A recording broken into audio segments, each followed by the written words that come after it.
آخرت میں کسی عمل کے قبول ہونے کے لیے ضروری ہے کہ وہ عمل ایمان کے ساتھ کیا جائے۔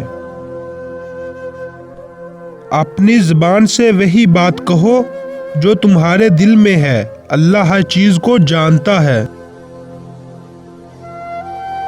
جو شخص کل اپنی موت کا دن سمجھتا ہے، اسے موت آنے سے کوئی تکلیف نہیں ہوتی۔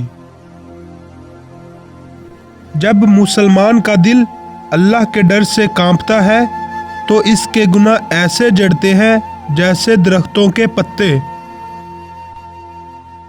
انسان گناہ کرنے کی وجہ سے جہنم میں نہیں جاتا، بلکہ گناہ پر مطمئن رہنے اور توبہ نہ کرنے کی وجہ سے جہنم میں جاتا ہے۔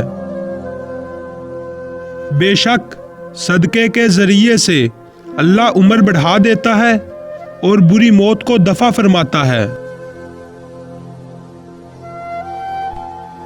آپ کے لیے جو لوگ کام کرتے ہیں ان کے ساتھ ہمیشہ احسان کرو اور ان کے ساتھ اچھے سے رہو۔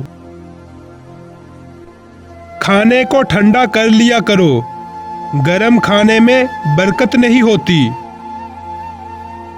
سچ بولنا نیکی ہے اور نیکی جنت میں لے جاتی ہے۔ جھوٹ بولنا فسق و فجور ہے اور فسق و فجور دوزخ میں لے جاتا ہے۔ جو شخص نرمی سے محروم کر دیا گیا وہ بھلائی سے محروم کر دیا گیا۔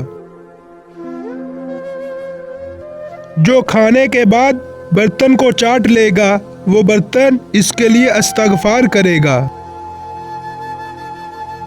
کھاؤ اور پیو اور صدقہ کرو اور پہنو جب تک اسراف یعنی فضول خرچی اور تکبر کی آمیزش نہ ہو۔ کھانے سے پہلے اور بعد میں وضو کرنا محتاجی کو دور کرتا ہے اور یہ انبیاء اکرام علیہ السلام کی سنتوں میں سے ایک پاکیزہ سنت ہے۔ دو چیزیں منافق میں نہیں ہوتی، ایک نیک اخلاق اور دو دین کی صحیح سمجھ۔ انسان زبان کے پردے میں چھپا ہے۔ ہمیشہ سچ بولو تاکہ تمہیں قسم کھانے کی ضرورت نہ پڑے۔ جو شخص جھوٹ بولتا ہے تو رحمت کا فرشتہ اس سے 1 میل دور چلا جاتا ہے۔ وہ شخص کیسے تکبر کر سکتا ہے جو مٹی سے بنا ہو، مٹی میں ملنے والا ہو اور مٹی میں کیڑوں مکوڑوں کی غذا بننے والا ہو۔ تم میں بہترین شخص وہ ہے جو خود قرآن کی تعلیم حاصل کرے اور دوسروں کو قرآن کی تعلیم دے۔ خاموشی ہر مصیبت کا علاج ہے، لیکن ظلم کے خلاف آواز اٹھانا بہترین عمل ہے۔ سچا مسلمان وہ ہے جس کی زبان اور ہاتھ سے دوسرے مسلمان محفوظ رہیں۔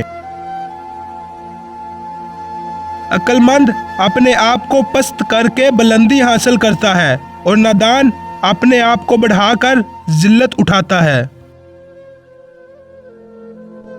محتاج اور مسکین کی پرورش کرنے والا اللہ کی راہ میں جہاد کرنے والے کی طرح ہے۔